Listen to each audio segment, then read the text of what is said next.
T20 ఫార్మాట్లో world champions అయిన భారత్కు దిమ్మ తిరిగే షాక్ తగిలింది. తొలి టీ20 తరహాలోనే మరోసారి సమిష్టిగా రాణించిన ఐర్లాండ్ సంచలన విజయాన్ని నమోదు చేసింది.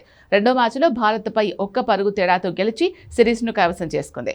ఐర్లాండ్ జట్టు టీమిండియాపై సిరీస్ గెలవడం ఇదే తొలిసారి. మొదటి మ్యాచ్లో ఓడిపోయిన తర్వాత పుంజుకొని సిరీస్ సమం చేస్తుంది అనుకున్న భారత్ బౌలింగ్లో మంచి ప్రదర్శనే కనబర్చింది. ఐర్లాండ్ బ్యాటర్లను టీమిండియా పేసర్లు ముప్పు తిప్పలు పెట్టారు. క్రమం తప్పకుండా వికెట్లు పడగొట్టారు. భారత బౌలర్ల కట్టుదిట్టమైన ప్రదర్శనతో ఐర్లాండ్ బ్యాటింగ్ లైనప్ భారీ స్కోర్ చేయలేకపోయింది. ముఖ్యంగా అరంగేట్రం చేసిన ప్రిన్స్ యాదవ్ అద్భుతంగా బౌలింగ్ చేసి ఐర్లాండ్ ను దెబ్బకొట్టాడు. పవర్ ప్లే ముగిసే సమయానికి ఐర్లాండ్ 43 పరుగులకి 2 వికెట్లు కోల్పోయింది. అయితే తన 100వ అంతర్జాతీయ టీ20 మ్యాచ్ ఆడుతున్న Ireland batter Harry Tector innings ను చక్కదిద్దాడు. ఒకవైపు వికెట్లు పడుతున్నా నిలకడగా ఆడుతూ జట్టుకు గౌరవప్రదమైన స్కోర్ అందించాడు. టెక్టర్ 47 బంతుల్లో 5 ఫోర్లు 1 సిక్సర్తో 53 పరుగులు చేసి టాప్ స్కోరర్ గా నిలిచాడు.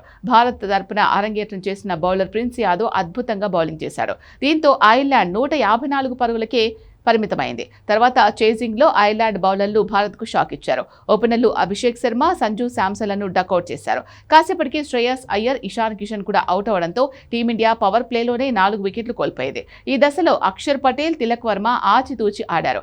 5వ వికెట్కు 39 పరుగులు జోడించారు. అక్షర్ పటేల్ అవుట్ అయిన తర్వాత తిలక్, దూబే ఇన్నింగ్స్ నడిపించారు. వీరిద్దరి పార్ట్నర్షిప్ మ్యాచ్ గెలవడంపై ఆశలు రేకెత్తాయి. కానీ చివర్లో ఐర్లాండ్ బౌలర్లు పుంజుకొని వరుస వికెట్లు పడగొట్టారు. తిలక్ వర్మ 55 పరుగులకు వెనుదిరిగాడు. చివర్లో హర్షిత్ రాణా భారీ షాట్లు కొట్టడంతో మ్యాచ్ ఆసక్తికరంగా మారింది.